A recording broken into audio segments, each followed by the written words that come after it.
Once, in a sleepy little town nestled in a valley surrounded by misty mountains, there stood an ancient, abandoned mansion.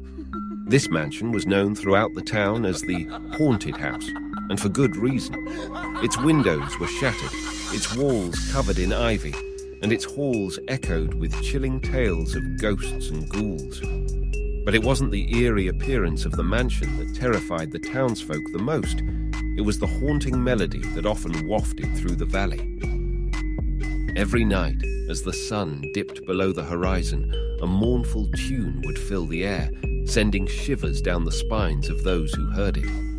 Local legend had it that the melody was cursed, a song of sorrow that had trapped the spirits of the mansion's former occupants. No one dared venture near the mansion, especially after dark.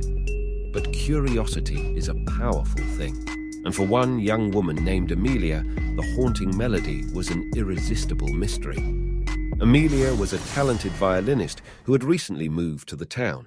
Her music was known to move people to tears, and she had a gift for breathing life into her instrument. One evening, as the sun set in hues of orange and pink, Amelia decided to follow the melody to its source. With her violin in hand and a lantern to light her way, she made her way through the dense forest that led to the mansion. The melody grew stronger as she approached the mansion, its notes weaving a tapestry of sadness and longing. Amelia's heart pounded in her chest as she reached the mansion's overgrown garden, where an old grand piano sat, covered in dust and cobwebs. The moonlight revealed a sheet of music resting on the piano's faded keys. Amelia picked it up and examined it. It was the very melody that haunted her dreams. Without thinking, she placed the sheet on the piano and began to play. Her violin sang out, harmonizing with the ghostly piano. As the music filled the night air, something extraordinary happened. The mansion's windows began to glow with an otherworldly light, and the ivy-covered walls seemed to come alive. Shadows danced in the moonlight, and the mansion's ghostly residents materialized before her.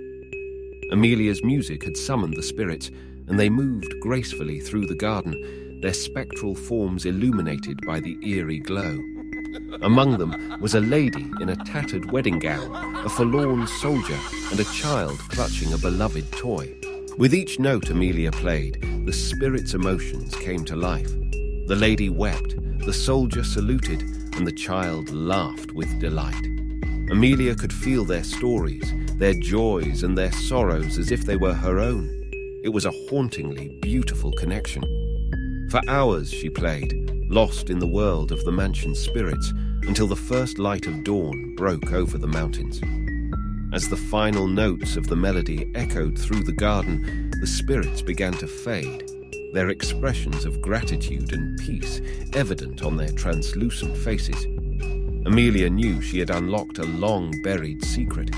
The mansion had been cursed not by malevolence, but by a need to share their stories and emotions.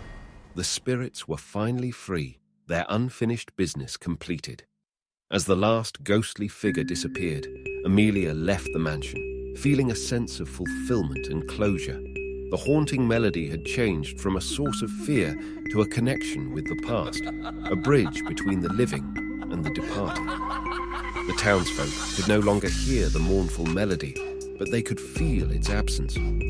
They knew that a chapter in the town's history had come to an end, thanks to a young woman's bravery and her hauntingly beautiful music. Amelia continued to play her violin, but now her melodies were filled with hope and healing, reminding the town that even in the darkest places, there could be light, and even in the most haunting melodies, there could be beauty. And so, the haunted house was no longer haunted, but rather it became a symbol of the power of music to heal and connect, reminding all who passed by that sometimes the most haunting things could also be the most beautiful. As for Amelia, she continued to play, her music echoing through the valley, a reminder that the haunting melody had been transformed into a song of redemption and peace.